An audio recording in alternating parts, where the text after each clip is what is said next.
My name is Mathias. I'm working for Onblock IO, the company behind Ghostmarket. And we will do a quick NFT workshop today. So for the start, let's talk about the NFT 11 standard real quick. So the NFT 11 standard is the NFT standard on the Neo blockchain. And like most other standards, it has a few required methods you have to implement.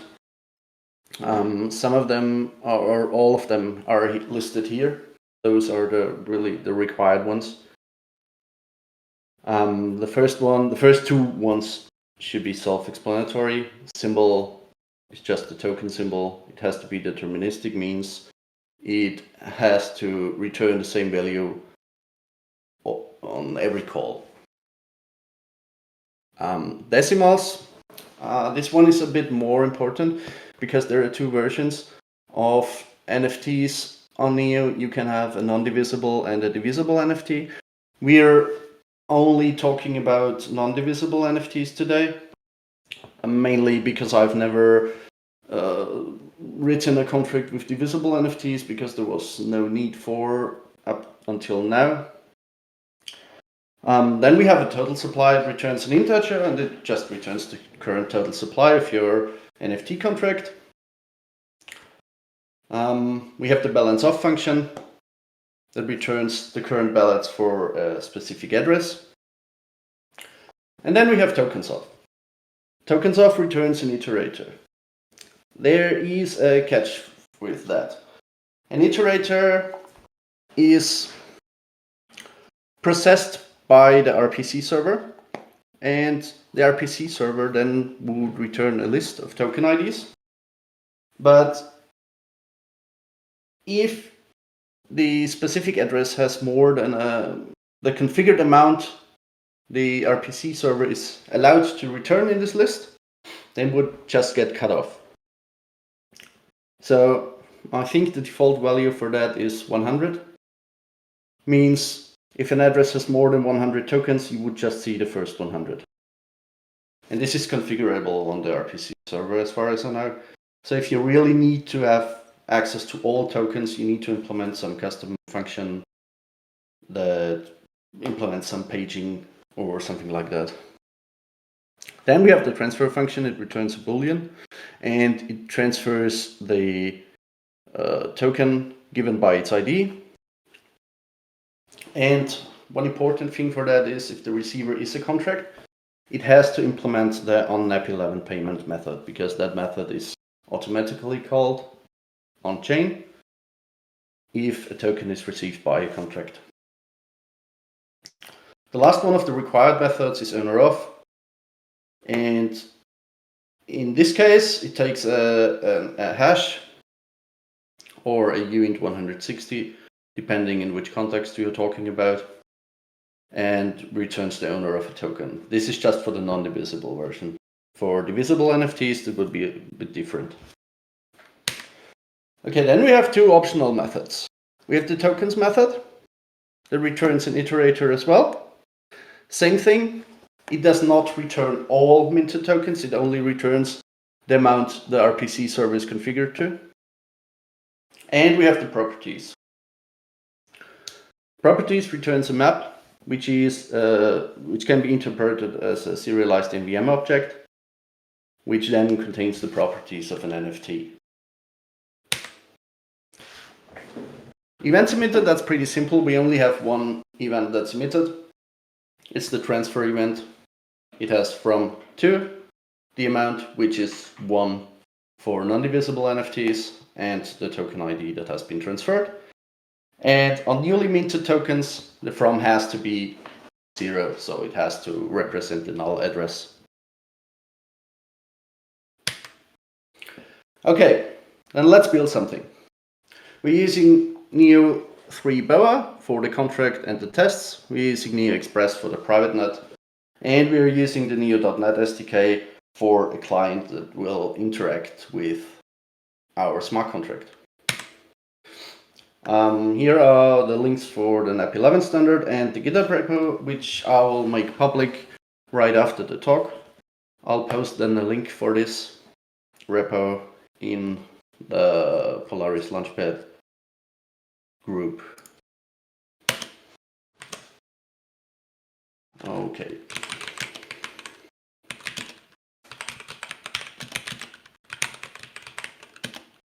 Okay, let's start with the contract. So the first thing a contract needs is the contract metadata. If you're writing a contract in Python, you have this metadata decorator that defines a method as the metadata method, and you have an object which then defines the author, the description, the author email, also the supported standards and the contract permissions.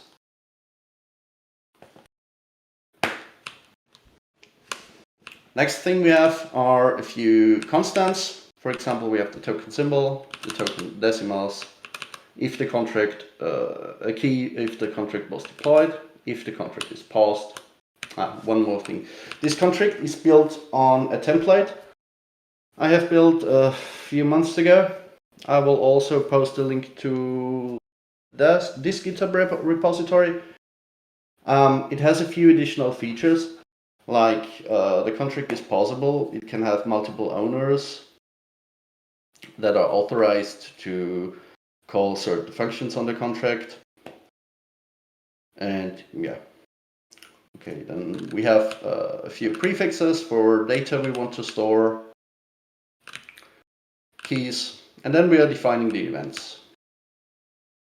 So we have a transfer event, of course, because that's necessary by the standard. We have an authorization event. This is emitted every time a new owner or admin of the contract is authorized. We have an unlock event. This is a Ghostmarket specific thing, not really of interest for now. And we have a debug event. So when I'm debugging, I'm doing it pretty old school. I don't use graphical debugging, mainly because I don't know how to use them. And my whole development workflow is very terminal based. So, but those debug events should be removed, and the template for the contract also has some sort of a preprocessor. It's a small Python script that removes those if the contract is compiled with this script. Okay, then we have the public methods for the contract. The first one is of course the symbol method. It just returns the token symbol.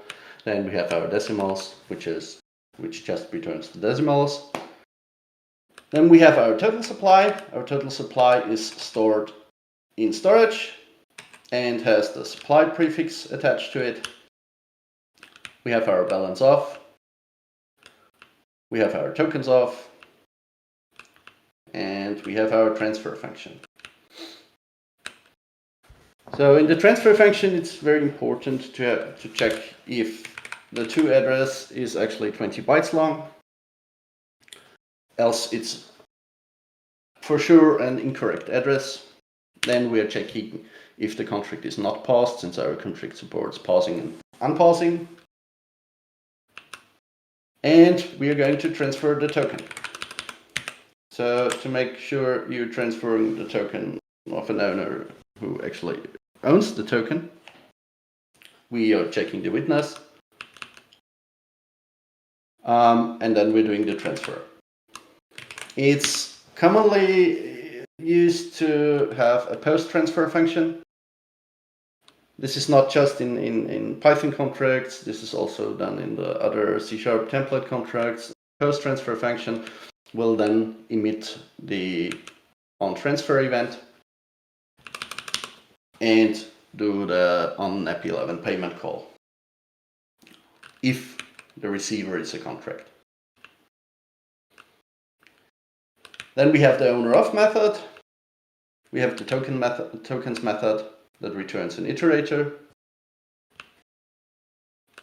and we have the properties method.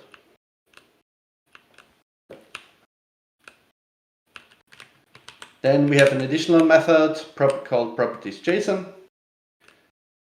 which is currently not used here, but it's pretty much just a custom convenience function to return a JSON instead of a serialized NVM object. And we have a deploy function, which is not particularly interesting for NFTs, but it's a function that's called once the contract is deployed, and on upgrade, but on upgrade we are not using it. Or you can, but we don't do it here. So one thing the NFT 11 standard does not define, that's the mint function. And it means how we mint a token is really up to you or to the developer who does it. And in our case, our mint function takes in an address, the metadata is bytes, then some locked content, royalties, and a data parameter that is defined as any.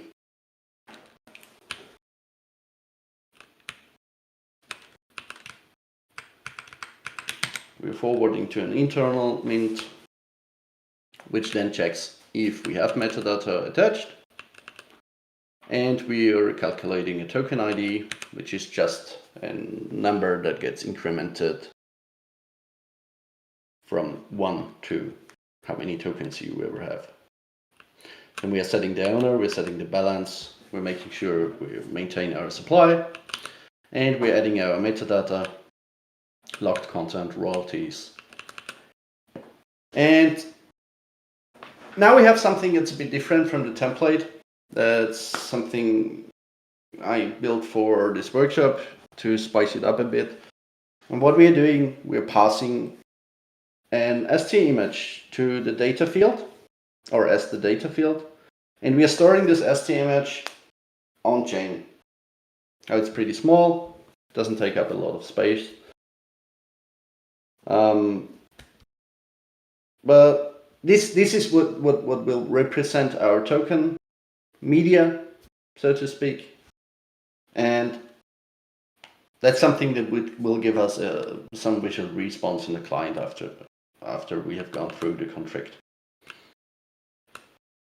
And then we pretty much have a bunch of help methods that are used to maintain the owner of a token, the balance, the token supply, the balance, metadata, locked content, royalties, and the ST image.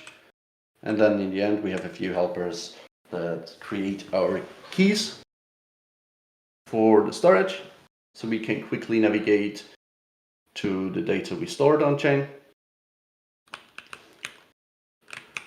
Okay, then we have our contract, and now we want to test it. I have created a makefile that makes all this easier, so we can build our contract. Takes a bit.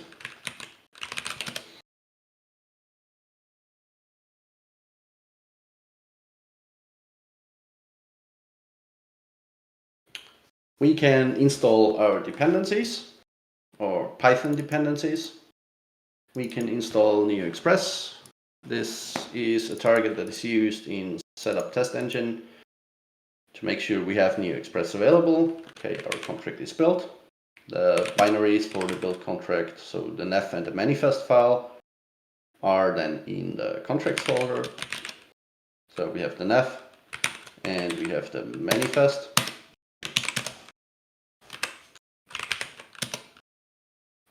The manifest defines the contract and what's shown on chain and on Explorers.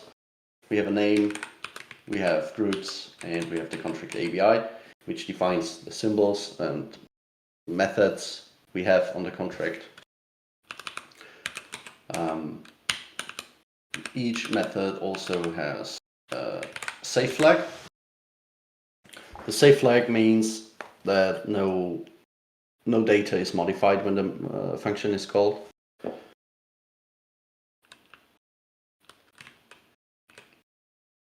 And in the end,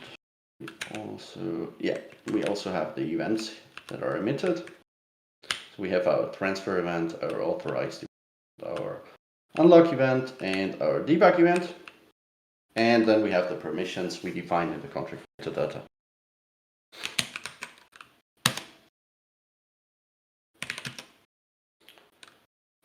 Okay. So to test our contract, we need to write tests. To test the contract in NeoBoa, we need the test engine. Pretty much a specific build of the test engine. I have added that to the makefile.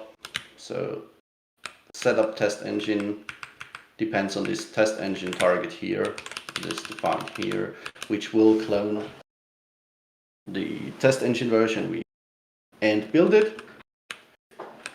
Then deploy the contract, transfer a bunch of gas to the workshop account I created, and a bunch of gas to the address we are going to use to interact with the contract.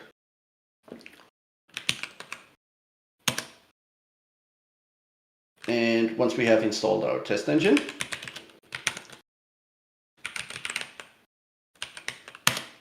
we can start the tests. But let's go through the tests real quick.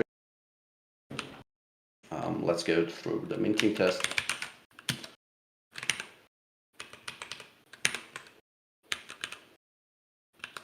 So we need our test engine. This calls prepare test engine, and prepare test engine pretty much just creates a test engine with the test engine path. This means we have to pass in where the test engine is actually located, so the built version of it, which is in our case, if done through the makefile, is in tests, test engine.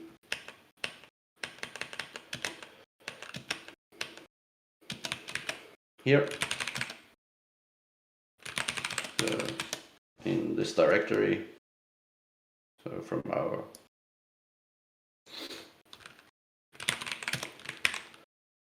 then we want to check out the mint function. Yeah,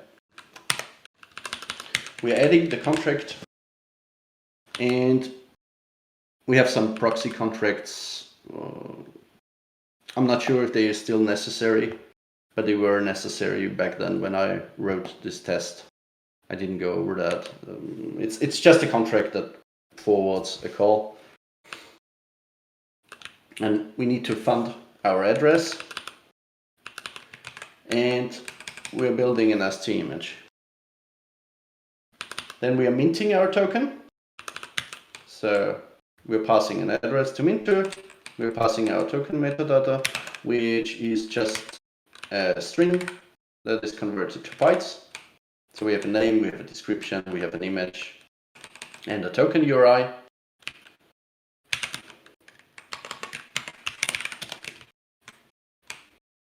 Then we have some locked content, we have the royalties, and we have our ST image. Then we're doing a property call. We're making sure our ST image comes back. And then we're doing a few checks.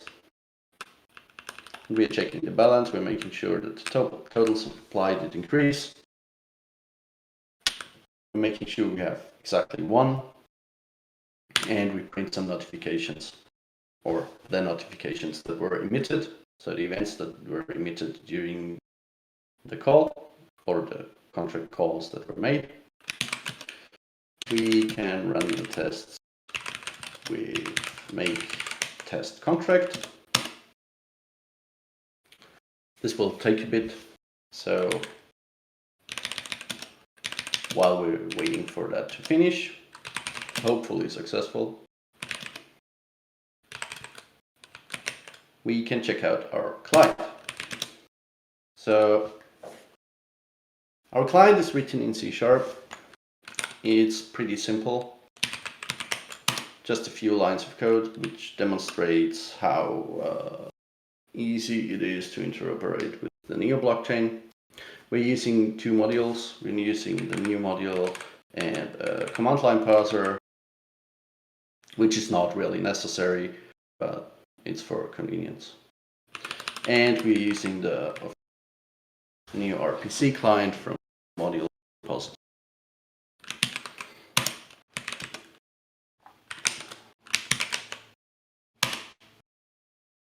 Okay, let's go through our client. So we have a main method.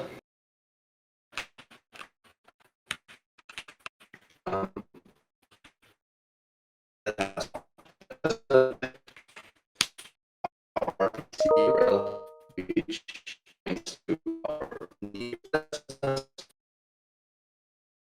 and we have the contract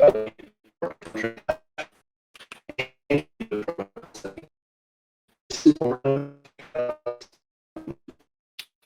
if you have is correct.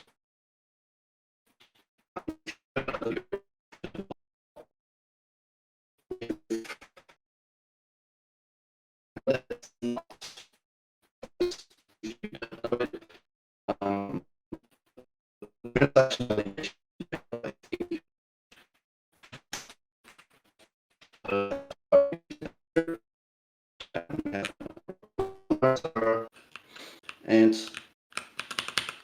then we have the interesting things. So we define an NFT ID. The NFT ID is returned as a big integer in our case, because it's numeric. And we have our mint function. We are defining an RPC client that takes in our RPC URL we have defined on the top, and we're passing the settings. We are creating our key pair based on the width we have defined on the top, and we are creating the script hash. Then we are creating our signers array that are then attached to the transaction. We have our metadata, which is then encoded as bytes. We have some locked content, no royalties, and we are reading our ST image, which will be printed out after that to see what it looks like. Then we have to create our script. The script is then, when the transaction is broadcasted, is executed by the Neo VM, and the mint function is executed with those arguments. To create a real transaction with that script, we need the transaction manager factory. We are passing our RPC client and we are calling make transaction async.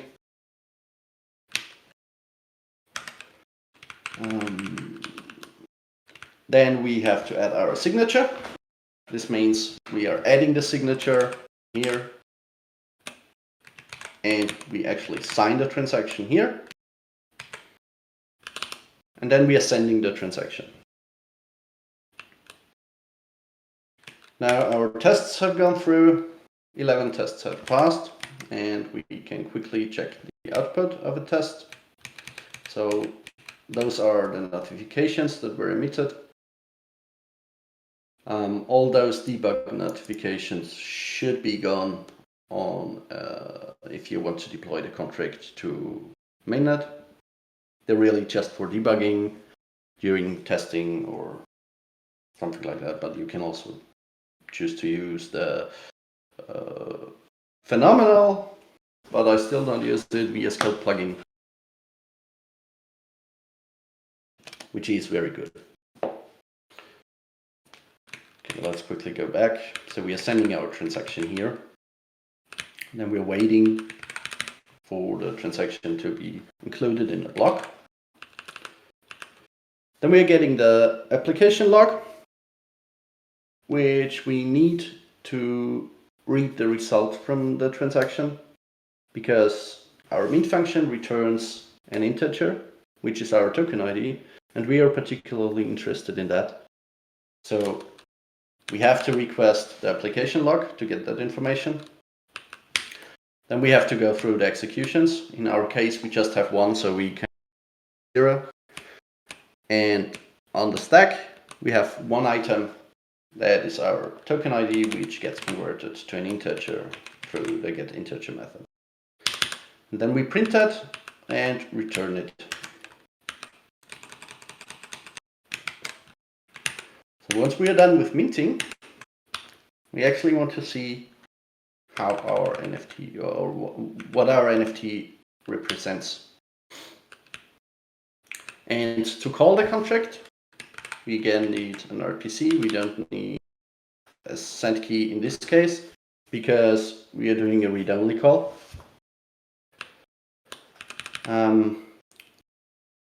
To call the invoke function, we need to prepare the arguments we're passing in, which are passed in as RPC stack items.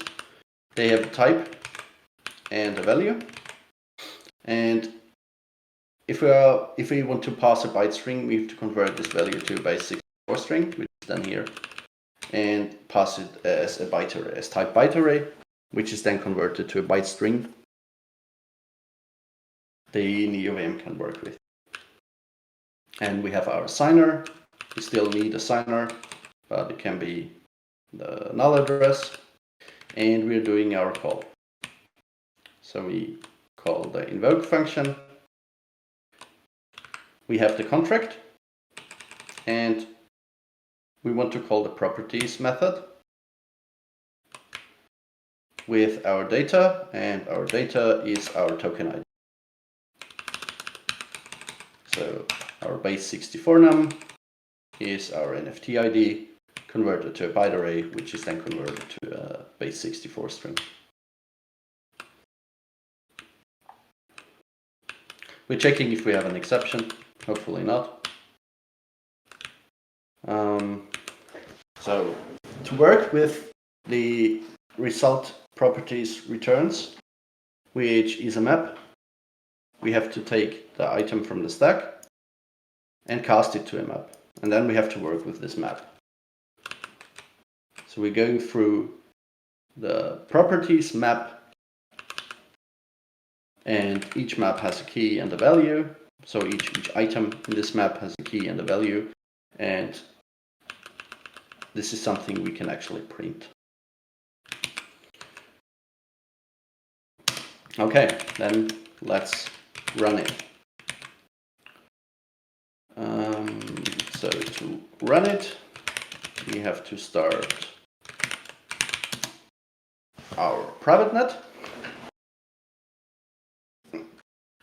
Actually, let's reset it.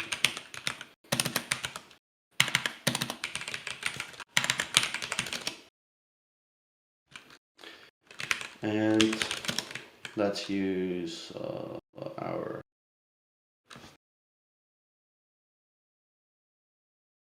make file and make target setup test engine, which builds our contract, deploys our contract, and transfers funds, so we are able to interact with the contract and we can mint.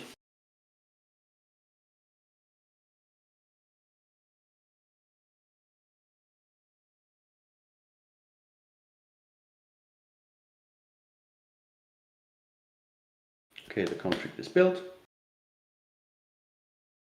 and we have an error.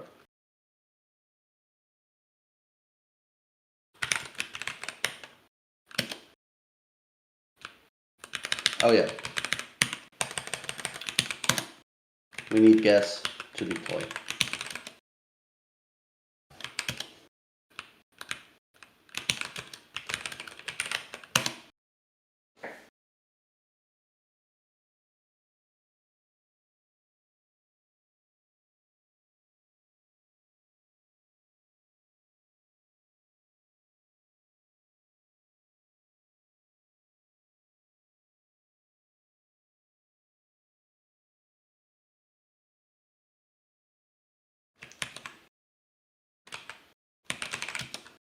Okay, now we're transferring, we're deploying, and we did another transfer.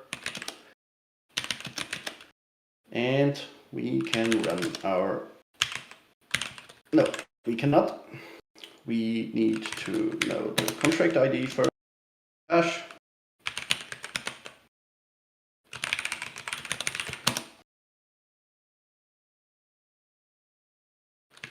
This is something we have to change in the client.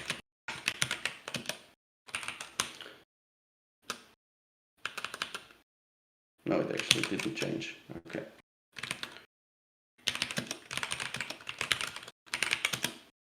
So make run builds our C#. Oh, obviously we have to run our private node.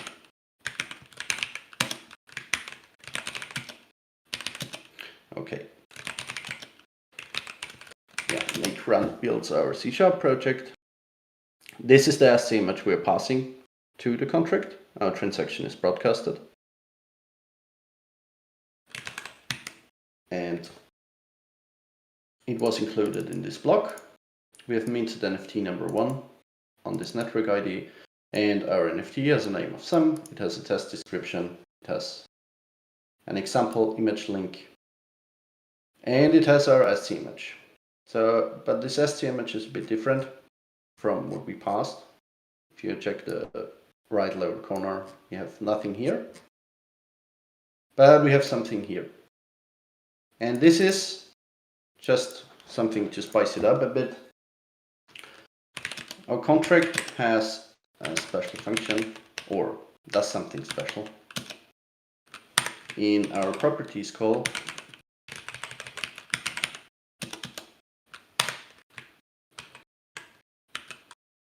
we are doing some string manipulation.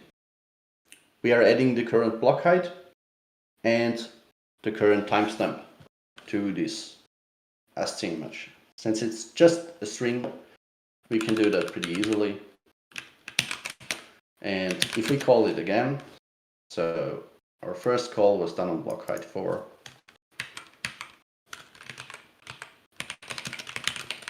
And if we call it again, we're minting a new token. And the block height should have changed. Also the timestamp, of course. And it was minted on block number 10, or queried during block number. So this is nothing that is stored on chain. This is dynamically added just to this call. So we're not doing any storage modification in this case. Okay. So that's pretty much it. Do you have any questions I might be able to answer?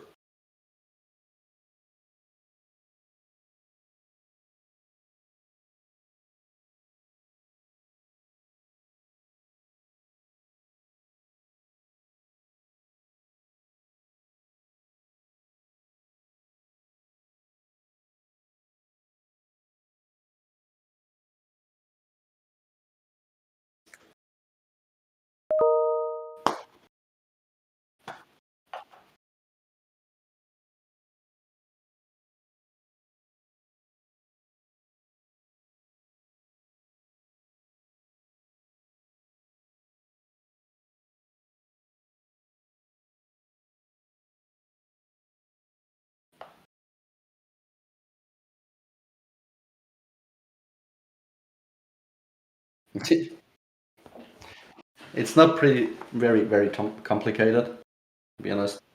NEO has very good development tools, so it's pretty straightforward. If you have any questions, you can also write me a DM if that suits you better.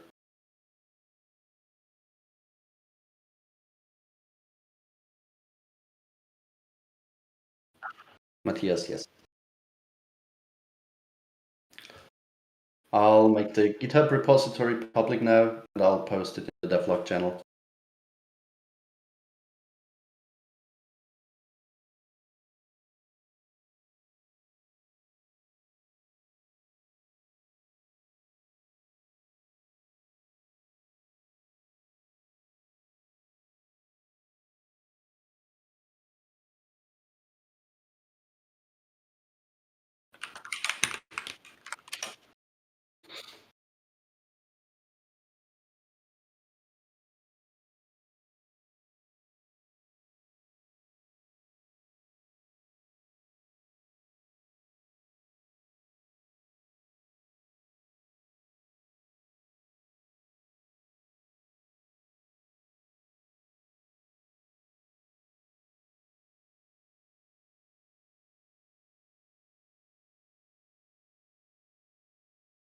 Goodbye, thank you for having me.